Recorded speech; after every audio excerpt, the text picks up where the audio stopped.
Yeah, I started at the Herald and worked there as a cadet police reporter, and there was this really flamboyant, gorgeous police reporter who was really old, like she was 20, and I worked under her, and her name was Sue Wood.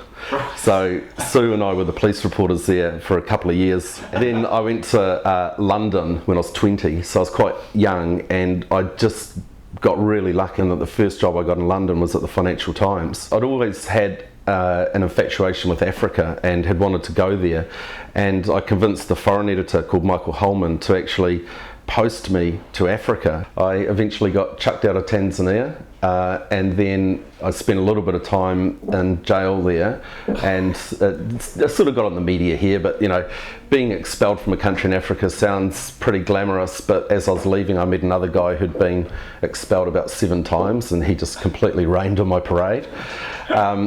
So it wasn't really that exciting, but I came back to New Zealand, and I went into TVNZ and sat down and met Sean Brown and said, look, you know, I'm a journalist from the I've been writing for the Financial Times and the Economist, and here's my work. And him and this other guy just went, yeah, right, like, yeah, as if. And basically they said, look, well, we've got to check you out and come back tomorrow. Yeah. And they did. They checked me out and realised that this guy with all these bizarre stories about being arrested and working for these newspapers and stuff was true. And so I became the first contracted journalist at TVNZ. From there, I very quickly went on to the Holmes show and became the line producer for the Holmes show. So every night at 7 o'clock we had to have a 30-minute show, and that was such an incredible training ground for your knowledge of New Zealand, your knowledge of how it works, but in particular your writing. You just learn to write so fast to deadline, because there's nothing between you and 7 o'clock.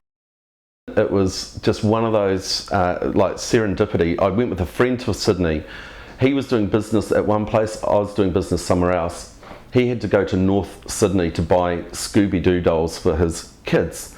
So he came with me to a meeting with a company called Sports World, who were in North Sydney.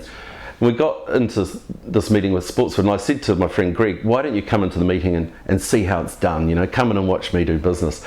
Not to mention that Greg's probably worth 20 million personally, so he comes in there and thinks, okay, I'll watch Phil you know, do his business and see how spectacular he is. So I went and I pitched all our shows to Sports World. We've got this, we got that, we got this, we got that. Sports World guys going, oh yeah, that's good, yeah, good, no, well done. And they weren't showing any interest, and I was like, well, do you want to buy our shows? No, and Greg just piped up, and Greg just said, Mike, buy Phil's business. And the guy across the table just said, yeah mate, we just want to buy your business, just out of the blue. And I just went, right, okay. And then I walked out. When the door closed, Greg said to me, you are a fucking idiot. Those guys, all they wanted to do was buy your business, you idiot. And I was like, really? He's like, yeah, they want to buy your business. It's so obvious. Like, he was sitting there, and then when they said they didn't want to buy your shows, he still tried to sell them shows. And I was like, oh, sorry. And he said, and then Greg said, look, just to prove to you how stupid you are, we're flying back from Sydney. He said, just to prove to you, I'll sell your company for you. You tell me how much you want, I'll sell it. So I went, okay. Young guy, you go, that much? Like 7 million would be good? He goes, all right, that's fine. I'll keep one. And within 6 months, Greg had sold it. My son came in one day and said he'd been to a backyard zoo, and he's like, oh, I went to a backyard zoo today. And of course, here I am again. I was thinking, oh, backyard zoo, good show. Yeah, even trying to get ideas off your 2 or 3 year old, I think he was at the time. And then I got a researcher and I said, find every backyard zoo in New Zealand and see what's out there. So I ring up this guy, hello, is that Craig? Yes. You know, it's Phil here, yes. I said, look, could I come up and see your lions? Yeah, you can come up. So I go up there, and honestly, I remember driving down, suddenly there's cages on this farm, and there's just like lions and cubs and tigers, and this guy dressed in khaki walking around, and there was his partner there, Karen, who's this blonde woman there, she's nurturing cubs. It was like you're walking onto a set of a TV show. I was reading a Ben Elton book, and basically there was this, in the Ben Elton book, it was called Inconceivable. There was a guy at the BBC being fired by his best friend, and in the book Ben Elton said, there I was, sitting with my best friend, watching my career go down the toilet, ... eating media lunch.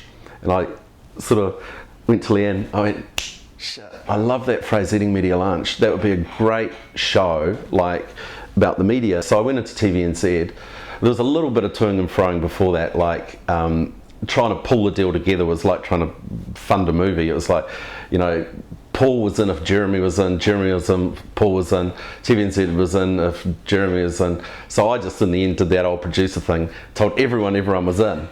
And so no one cross-referenced my my claims, and I went into TVNZ, and Julie Bayliss was there, and she said, right, you know, what show you got? And I said, here it is. And I just held up one phrase. It was a picture of Jeremy eating media lunch, and she just went, love it, brilliant. Wow. And then she went, what is it? Which remained a question that never really got answered. So Paul and Jeremy, they came down to Queenstown, and we spent a weekend with a whiteboard outside at the wool shed going, oh, we could do this and we could do that. And in the end, Paul said, oh, we'll just do whatever we feel like. I had an idea to make a show which I called The Unauthorised History of New Zealand. And I didn't talk to Paul and Jeremy about it. I went and saw Jane Wilson at TVNZ, who was this junior commissioner, and she had just started out, and Jane was sitting there, and she said, what's your idea? And I was like, I've got this idea for a show called The Unauthorised History of New Zealand. Like, we'll do 1960, 1970, 1980, 1990. And she goes, oh, well, that's brilliant, isn't it? That's 4 shows.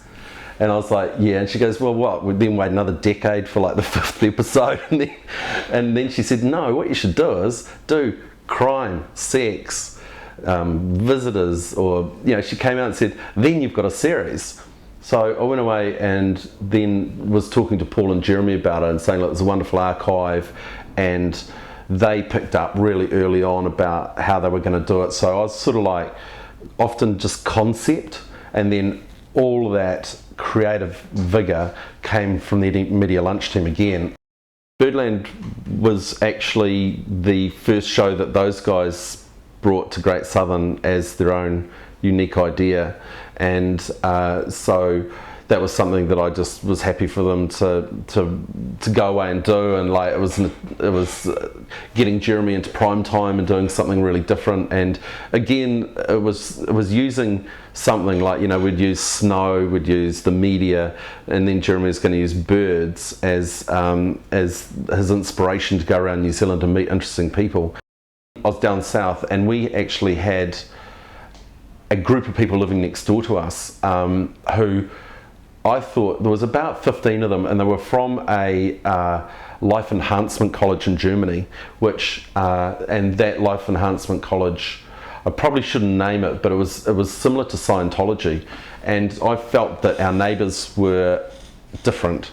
And TVNZ had said to me, find a drama, find something like Lost. And like, honestly, I was sitting in the woolshed one day, looking out the window, and I was looking at these people like walking around in a circle. They'd put up perimeter fences around their property. And I was going, if only these nutcases next door weren't dancing around in a circle, I could actually write a drama for TVNZ.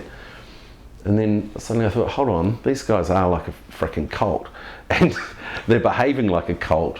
And then I always had this thing about, what would you do if you lost your child to a cult, or if you lost your child, what would you do? It's one of the great premises of Hollywood and drama. And having a child and all that, it's like, I'd do anything. I think most parents would. They'd pretty much do anything, I reckon. And so that was the premise for the cult. So I actually based it on this experience with our neighbours next door, and so I just extrapolated that, grew it outwards. Obviously they weren't quite as bizarre as what was going on, and then we ended up with the cult.